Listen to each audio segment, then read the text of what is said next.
반갑습니다. 여러분이 보고 싶었습니다. 여러분을 많이 보고 싶었습니다. 긴장이 되네요. 다시 여러분 앞에 서 있으니까. 오늘 여러분한테 정말 제 고민들을 얘기하고 그리고 도쿄 상황을 얘기하고 여러분과 함께 기도할 수 있었으면 좋겠습니다. 오늘 그 마음으로 오셨다고 믿고 이제 말씀을 전할게요. 여러분, 우리가 우리의 삶의 방향을 전할 때, 바꾸려고 생각할 때, 앞으로 어떤 방향으로 가야 되는지를 고민할 때 항상 우리가 먼저 봤던 것은 앞에 있는 문제죠. 부딪히는 현실이죠. 그 현실을 보고 내가 어떻게 행동해야 되고 어떤 방향으로 가야 되는지는 고민하죠. 어떤 사람들은 미래를 생각하면서 이 지금부터 계획해서 하나하나 삶을 설치하는데, 하나님의 말씀을 보면 하나님은 우리에게 과거를 돌아보라고 말씀하실 때가 있습니다. 때로는 우리가 현재 상황도 봐야 되고 미래를 다 봐야 되지만 과거를 바라볼 때가 필요합니다. 하나님이 말씀하실 때 이스라엘 백성에게 이런 말씀을 하셨어요. 너희가 어디에서 구원받은지 기억하라. 어디에서 어떤 상황에 구원받은지 생각해보라. 그것은 과거를 돌아보는 거죠. 왜 돌아봐야 되는지 아세요? 지금 제가 그때 있었던 모습에서 얼마나 많이 성장하고 얼마나 많이 변하고 무엇을 얻었고 무엇을 잃은지를 발견할 수 있습니다. 그렇죠? 과거를 볼 때.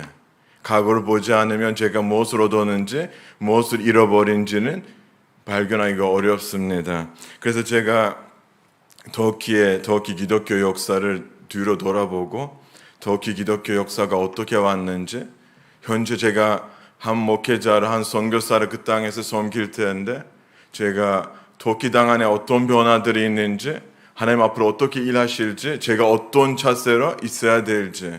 사실 오늘 주제가 저를 위한 주제지만 다 같이 우리들의 주제라고 생각합니다. 여러분, 기독교 역사를 얘기할 때 저는 항상 짧게라도 터키를 소개하잖아요. 여러분의 앞에서 여러 번 터키를 소개했는데, 터키가 정말 2000년 기독교 역사 안에서 얼마나 하나님의 귀한 사역들이 이루어지는 땅인지 여러분 아시죠? 끊어지지 않는 하나님의 그 역사들이 터키라는 나라가 아니라 터키가 위치하는 그 지리에서 2000년 동안 기독교 역사가 흘러왔는데, 여러분, 기독교가 시작하는 그 교회가 탄생되는 그 시점, 오순절 사건을 아시죠? 사도행전 2장을 보면 거기에서 하나님의 영이 부어질 때가 있었어요. 하나님 말씀하셨어요.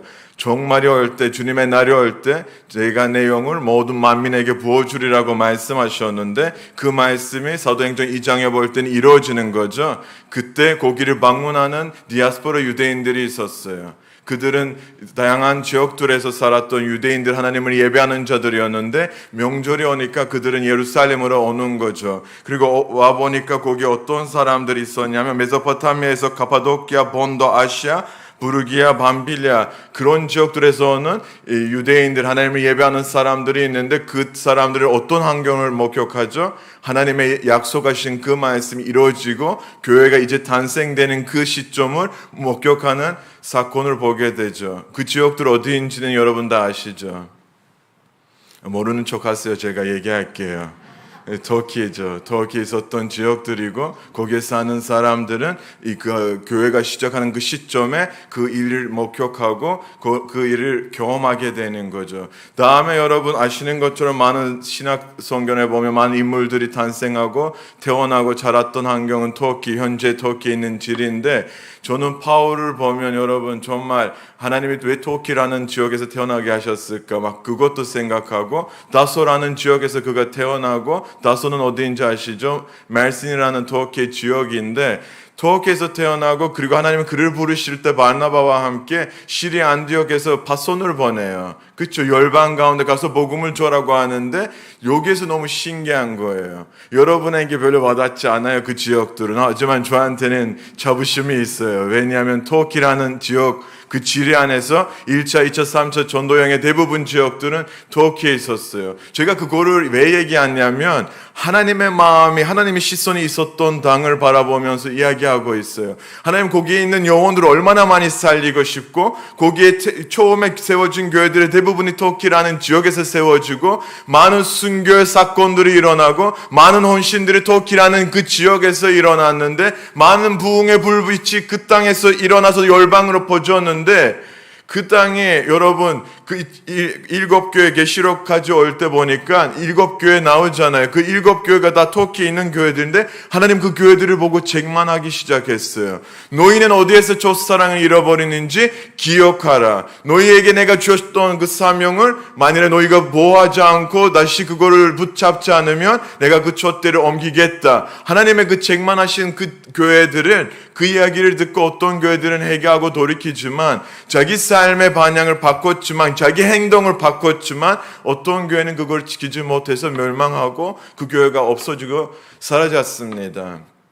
제가 이거를 이야기하는 것은 여행사에서 일하는 사람이 아니라 하나님이 그 땅을 정말 사랑하는 땅인데 그 땅의 기독교 역사가 많은 어려움들이 지나가면서 2000년 동안 그 기독교 역사가 이어져 왔는데, 하지만 여러분 제가 150년 전에 있는 터키의 분위기를 보면 150년 전에 터키에 신학교들이 많았어요. 크리스찬들이 많았어요. 지금은 신학교 하나도 없어요. 지금은 주님의 섬기는 헌신하는 사람들이 없어요. 하지만 그때는 인구의 40%가 기독교인이었어요. 생각해 보세요, 여러분. 150년 전에 터키 인구의 40%가 기독교인이었어요. 놀라지 않았죠? 괜찮아요. 50년이 지나갔는데 여기가 중요한 건데 그 수백 년, 수천 년의 시간을 하나님 앞에서 복음을 지키면서 자기 목숨까지 드렸던 그 기독교인들이 50년이 지나가니까 절반으로 거의 줄어가는 거죠. 40%에서 24%로 기독교 인구가 감소되는 거죠. 여러분, 더 충격적인 얘기를 할까요? 거기 지나가서 1차 세계대전이 일어났는데 거의 17년, 20년 시간이 지나갔는데 기독교 인구가 얼마나 남은지 아세요? 3%. 70년, 75년 안에 기독교가 사라질 지경이 되는 거죠. 완전히 없어질 일이 일어나는 거죠. 그러면 고민하게 돼요. 그 70년 안에 무슨 일이 있었어요? 그렇죠? 그 오랫동안 신앙을 지켰던 사람들이 어떻게 그렇게 급속도로 없어질 수 있을까? 그리고 여러분 그 이후도 너무 중요한 거예요. 그렇게 줄었지만 그 다음에 증가했냐? 이것도 중요하죠, 그렇죠? 우리 전에 있었던 세대들이 어떤 신앙을 살았는지 어떻게 했는지 기독교 인구가 0.01%, 개신교 8,000명. 아주 충격적인 숫자가 되는 거죠.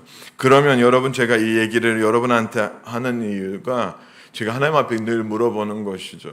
하나님, 거기에 많은 신학생들이 신학교가 있었는데 하나님 앞에 헌신하는 사람들이 있었는데 하나님 많은 교회들이 있었는데 각 도시마다 교회가 있는데 지금은 절반 이상의 교회도 없어요. 각 도시마다 교회가 있었는데 많은 성도님들이 앉아서 예배했는데 왜 복음이 전달되지 않고 왜 기독교 인구가 감소될까? 정말 많은 고민하고 하나님 앞에 물어봤던 질문이죠. 저 오늘 여러분에게 좀 도전도 주면서 하고 싶은 말씀이 있어요.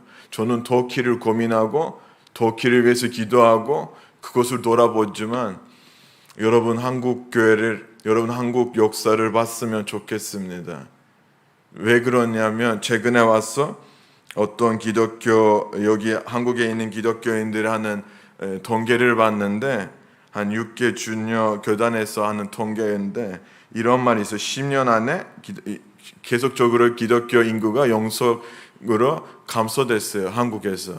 10년 안에 얼마나 성도가 더 나은지 아세요? 202만 명. 202만 명 크리스찬이 한국에서 사라져서 10년 안에. 제가 이걸 던지고 갑니다. 왜냐하면 제가 터키를 고민해야 되니까. 이거는 여러분이 좀 고민해야 되는 부분이에요. 왜 기독교 역사가 10년 안에 이렇게 감소됐을까? 여러분, 저는 이제 다양한 이유들을 역사 속에서 찾다 보니까 이런 거를 발견했어요. 1차 세계대전에서는 크리스찬들을 강제 이주를 시켰어요. 너희는 터키라는 지리에서 그 땅에서 나가서 기독교인 국가들로 가라고 강제 이주를 시켰어요. 핍박도 어려움도 제일 많았는데 그때 그리스하고 터키 간에 인구 교환이 있었어요. 예를 들면 터키에 있었던 기독교인들을 그리스로 보내고 거기 있는 무슬림들을 터키로 오게 하면서 이거는 인구의 기독교 인구에 많은 영향을 끼칠 수 있지만 저는 생각했어요. 그렇게 1차 세계대전에서 많은 핍박과 어려움에 기독교의 역사를 이렇게 감소시켰을까? 여러분, 기독교 역사를 보면 기독교가 핍박이 있을 때 어려움이 있을 때 어떻게 됐어요? 부흥했죠? 더 많았죠? 더 많아지고 더 넓어지고 더 하나님의 역사들 하나님의 일들을 보게 됐는데 그러면 기독교 안에 이렇게 핍박의 어려움이 그들을 그렇게 감소시켰을까? 그것이 답이 아니에요. 우리가 성경에 보면 이런 것을 보게 돼요. 하나님의 백성이 하나님을 예배하고 하나님이 주신 그 중심 예배를 지키고 하나님 앞에서 우상들을 섬기지 않고 하나님의 말씀을 귀히 여기고 하나님의 말씀을 실천하고 하나님이 원하는 하나님을 기쁘게 하는 삶을 살 때 그날에 늘 평화와 하나님의 기쁨과 하나님의 역사하심이 늘 그 가운데 있었어요. 왜? 하나님이 계신 것에 자유함이 있기 때문에. 왜? 하나님이 그들을 왕이 되고 하나님이 그들의 주인이 되기 때문에. 하나님이 그들을 지켜기기 때문에 그들의 삶에 어려움이 와도 하나님 그걸 극복할 수 있는 힘을 주셨어요. 하지만 언제 이스라엘 백성이 타락해졌어요? 언제 감소됐어요? 언제 다른 사람들의 다른 나라들의 종이 됐어요? 하나님을 잊어버릴 때, 하나님 중심된 예배를 잊어버릴 때, 하나님을 예배하면서 우상들을 섬길 때, 자기 즐거움과 자기 쾌락과 자기 편안한 환경을 찾다가 하나님의 등을 돌릴 때 그때 그 이스라엘에게 핍박과 어려움과 그 신앙에 있어 완전 타락해지는 환경이 일어나는 거죠. 그러면 제가 터키 이렇게 감소되는 이유가 뭐냐라고 하면 말씀 중심된 삶을 잃어버렸어요. 복음의 본질을 잃어버렸어요. 하나님을 잃어버렸어요. 예배의 형태가 있는데 신학교의 형태가 있는데 예배하는 자들이 있는데 아무 변화가 일어나지 않아요. 여기가 속어 있어요. 여기가 안 변해요. 여기가 어두워져요. 여기가 하나님에서 멀어지면서 어두워지니까 어두운 가운데 있으니까 예수님 말씀이 생각나게 되는 거예요. 어떻게 내가 하나님 안에서 살지 않는데, 어떻게 내가 변하지 않는데, 어떻게 내가 앞을 보지 못하는데, 내가 죄악 가운데 있는데 어떻게 다른 사람을 하나님 앞에 이끌 수가 있어요? 어떻게 주님을 모르는 사람을 주님 앞에 이끌 수가 있어요? 나는 소경인데 내가 내 앞을 보지 못하는데 어떻게 다른 사람을 인도할 수 있겠어요? 터키 역사를 보면 그들을 제일 중요한 거를 잃어버렸기 때문에 그들은 아무리 제자를 삼아도, 그들은 아무리 교육을 많이 해도, 아무리 지식을 많이 쌓아도, 아무리 교회 가서 신앙을 지키는 것처럼 해도 아무 변화가 일어나지 않는 거예요. 생명의 역사들이 일어나지 않는 거예요. 여러분 너무 충격적이지 않으세요? 그리고 예수님이 그 말씀하신 소경은 사실 어떤 사람들이냐면 자기 백성을 보면서 예수님이 말씀하셨어요. 그들은 하나님의 택함을 받았던 민족이고 하나님의 그들의 가운데 계시고 그 예배가 그들 가운데 계시고 하나님이 그들을 구원하신 하나님이었고 하나님 그들을 만민 가운데 모든 열방 가운데 구원하셔서 자기의 본으로 정말 그들 도구로 사용하고 싶었던 그 이스라엘 사람들은 하나님에 대한 마음을 잃어버린 거예요. 하나님에 대한 마음을 잃어버리고 하나님에서 멀어지니까 주님이 그들에게 가까이 왔는데 주님이 그들 가운데 계신데 그걸 깨닫지 못하는 거예요. 주님이 여기 계세요. 주님이 여기 계세요. 그분은 약속을 지키신 분이에요. 내가 두세 사람 모인 것을 함께 하겠다. 하나님이 사람의 숫자로 일하시지 않아요. 하나님 한 분만이면 다 돼요. 다른 핑계, 다른 상황이 중요하지 않아요. 하나님 일하시면 환경이 변하고 상황이 변화됩니다. 하지만 하나님 그들을 바라볼 때 그들은 하나님을 알지도 못하고 하나님을 모르면서 하나님을 예배하고 하나님의 이름을 입에서 계속 뱉는 거예요. 우리 하나님의 백성이고 우리 하나님을 예배하는 백성이라고 얘기는 하는데 하지만 그들 가운데 하나님의 일하심이 없어요. 하나님이 구하시지 않아서 역사하시지 않았어요. 그리고 예수님이 그들에게 소경이라고 썼던 말은 마태복음 23장이나 요한복음 9장에 보면 그들을 인도하는 그 바리새인들과 서기관들과 사두개인들을 보면서 예수님이 그들을 보고 소경이라고 말씀하셨어요. 저 여러분 한 번 더 그 부분을 집중하고 싶어요. 바리새인은 사두개인은 서기관들은 어떤 사람들이었어요? 그 시대에 있는 사람들한테 엄청난 존경을 받은 사람들 아니에요? 엄청 존경받지 않았어요? 그들은 성경을 얼마나 열심히 외웠는지, 얼마나 암송하고 분석하고 어떻게 그거를 새로운 법을 만들어서 이 하나님의 말씀을 어떻게 실천하는지 늘 그걸 고민했던 사람들 아니에요? 그들은 하나님이 그들에게 11조 내라고 했는데 그들이 일주일에 2번 11조를 내는 그 쓸데없는 거까지 만들었어요. 왜? 우리가 하나님 앞에 열심히 섬기자. 나는 2번 11조를 낸다. 하나님은 언제 너한테 11조를 2번 내라고 했어요? 하지만 나는 하나님을 너무 사랑해요. 그 하나님 앞에 헌금을 드리고 싶어요. 하지만 주님이 그들을 보고 뭐라고 평가하세요? 그 소경들을 보고 뭐라고 평가하세요? 사람들한테 인정받을 수 있지만 그들이 얼마나 입과 행동이 자기 말과 신앙이 어떻게 잃지 않고 사는지는 하나님이 그거 다 보고 계시는데 자기들이 교만하면서 사람들 앞에서 인정받으려고 그 신앙생활을 하는데 예수님이 정말 예수를 믿는 사람들한테 뭐라고 하는지 아세요? 예수님을 따라갔던 사람들에게는 너희는 무식했어. 성경을 몰랐어. 너희가 예수님을 따라가지만 우리 같은 사람들 성경을 아니까 하나님의 말씀을 아니까 예수님을 따라가지 않는 거예요. 얼마나 바보 같은 소리인지 얼마나 무식한 소리인지 여러분 이해되시죠? 제가 여러분의 정말 얘기할 때는 터키의 분위기를 얘기하는 거예요. 왜냐하면 똑같은 역사가 일어나요. 그리고 그들은 제자 삼는 것도 엄청 열심히 했어요, 여러분. 그 바리새인들이. 예수님이 뭐라고 하시는지 아세요? 마태복음 23장 15절에 보면 너희가 바다와 육지를 돌아다니면서 한 사람을 제자 삼으려고 엄청 노력하지만 배나도 지옥 자식을 만든다고. 배나도 지옥 자식을 만든다고. 충격적인 얘기가 아니에요. 제가 제자를 삼는데 제가 그 말씀을 가르치는데 주님의 나라를 들어가는 사람이 아니라 나보다 더 악하고 더 지옥 사람을 만드는 거예요. 왜? 내가 소경이기 때문에. 하나님과 관계가 단절되는데 그거를 발견하지 못하기 때문에. 내가 복음 안에 있지 못하기 때문에 제가 다른 사람들을 하나님 앞에 이끄는 게 아니라 그들에게 부정적인 영향을 끼친 거죠. 하지만 여러분 잘 아시잖아요. 예수님을 따라가는 사람들은, 예수님을 인격적으로 만나는 사람들은 삶이 변해요. 가치관이 변해요. 가치관이 변해 세계관이 변하고 삶의 목표가 달라지는 거예요. 그들은 자기 자신을 세워주는 것이 아니라 가는 곳마다 하나님이 영광받을 수 있도록 자기들을 희생하는 거예요. 헌신하는 거예요. 자기들을 드리는 거예요. 영의 이끌림을 받은 사람들이에요. 지식만을 갖지 않고 하나님의 음성을 들으려고 하고 하나님이 뭘 원하는지, 하나님을 기쁘게 하는 것이 무엇인지를 늘 기도하고 그거를 간구하면서 하나님이 인도하기를 바라는 거죠. 하나님은 그런 사람들을 통해서 열방을 변화시키고 그런 사람들을 통해서 그 소수의 영적인 눈이 열렸던 그 소수의 제자들을 통해서 하나님이 세상을 변화시키고 그들을 구원의 길로 인도하셨다는 거죠.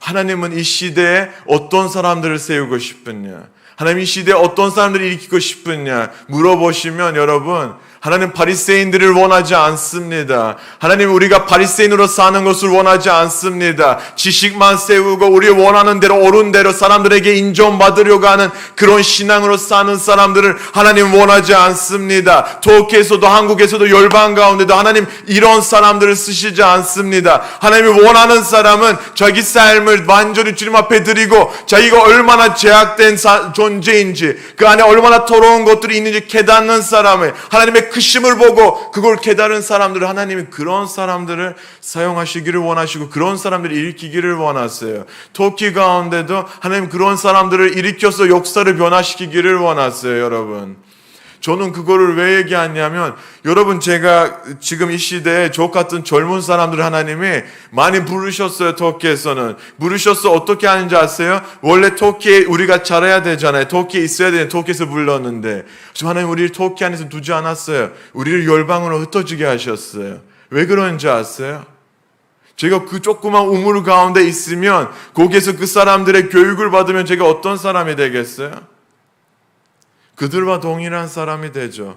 앞을 보지 못하고 교만하고 늘 자랑하고 자기 지식을 자랑하고 사람들을 가르치면서 뭔가 아는 척하고, 하지만 삶이 얘기한 거랑 일치되지 않고 하나님의 일하심을 보지 않고 생명이 나타나지 않고 인구가 변하지 않고 교회의 새로운 생명이 나타나지 않고 이런 사람이 되는데, 하나님이 저를 특별하게 저만이 아니라 저 같은 사람들을 그 땅에서 뽑아서 멀리 퍼지게 하셨어요. 그리고 저를 한국에 오게 하실 때는 저는 정말 그때는 몰랐어요. 이제 가서 여러분 깨닫게 됐는데, 하나님이 저를 왜 한국에 오게 하시는지, 왜 여기에 그 긴 시간을 두게 하시는지는 이제 와서 여러분 알게 되는 거예요. 왜냐하면 하나님이 저를 깨뜨리기를 원하셨어요.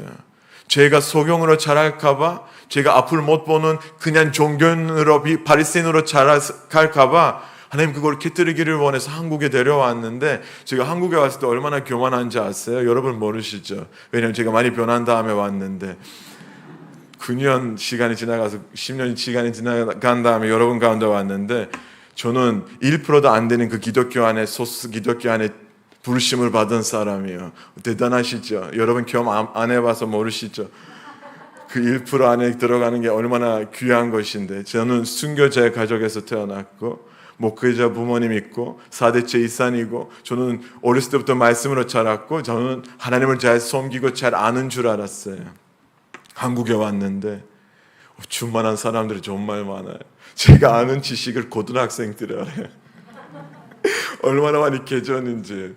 그리고 교만했던 내 모습이 하나님 앞에, 여러분 그 신실한 그리스도인들이 예배했던 그 자리에 들어가면서 하나님이 저에게 보여주셨던 게 뭐냐면, 제가 얼마나 악하고 얼마나 타락하고 얼마나 하나님 없이 살았는지, 아버지 없이 살았는지를 보여주면서 제가 계속 깨지게 하셨는데, 제가 신학교 들어갔을 때 교수님들이 학부시계잖아요. 막 수업을 들을 때는 교수님들을 토론할 때 교수님들이 비웃고 당신의 생각은 틀렸다고 얘기하고, 지금 창피해서 학교 가면 교수님들 앞에서 막 90도라 인사하지만 그때는 뭔가 된 것 같이, 뭔가 아주 훌륭한 사람인 것처럼. 저 어느 날 어떤 교수님이 저에게 이런 말씀을 했어요. 노아의 지금 가지고 있는 지식이 무너지고 다시 새 건축되지 않으면 너는 아무것도 배울 수 없다. 제가 그 말에 엄청 충격을 받았어요. 내가 아는 것 아무것도 아니라는 것을 얘기하고 있는 거예요. 너는 소경이라서 자기 자신을 보지 못한다는, 무지하다는 얘기를 부드럽게 하시는 거예요. 그래서 제가 그때부터 깨지기 시작하고 변화되기 시작했는데, 여러분 재미있는 게 뭔지 아세요? 우리의 눈이 열려지면 열려질수록 하나님의 비전이 넓어집니다. 우리와 함께 넓어집니다. 우리가 하나님을 보면 볼수록 우리의 비전이 넓어지고, 내가 얼마나 악하고 죄인이라는 사실을 깨달은 순간 하나님이 우리의 비전을 넓히시는데, 저한테는 처음에는 이제 목사 되려면 한국에서 8년 공부해야 된대. 한국말도 어렵고 공부도 진짜 싫은데, 그래도 깨져야 되고 변해야 되니까 공부를 시켜는 딱 목사 한 수 받고 갈 거야라는 예상이 있었는데, 노아야, 너 깨져야 될 것 같다. 너는 깨져서 터키 돌아가야 될 것 같다 하고 저에게 하신 말씀, 너는 박사학위를 받으면서 터키에 정말 참된 지도자들을 세워줄 수 있도록 양육해야 되는데 공부를 좀 더 해라. 그리고 여러분, 제가 그 공부할 때 고한 잔해도 오고 아픈 것도 오고, 하지만 하나님이 보게 하신 게 이 고백이었어요. 주님, 저는 정말 죄인입니다. 제가 아무것도 할 수 없습니다. 하지만 주님이 쓰시려면 저를 사용해 주세요라고. 그리고 주님의 정말 가장 어려운 시절에, 작년에 여러분한테 말씀드렸는데, 코로나 시기에 터키에 보냈는데, 선교사님들을 요즘에 만나서 교제를 하는데 그분들의 대부분의 고백은 이거예요.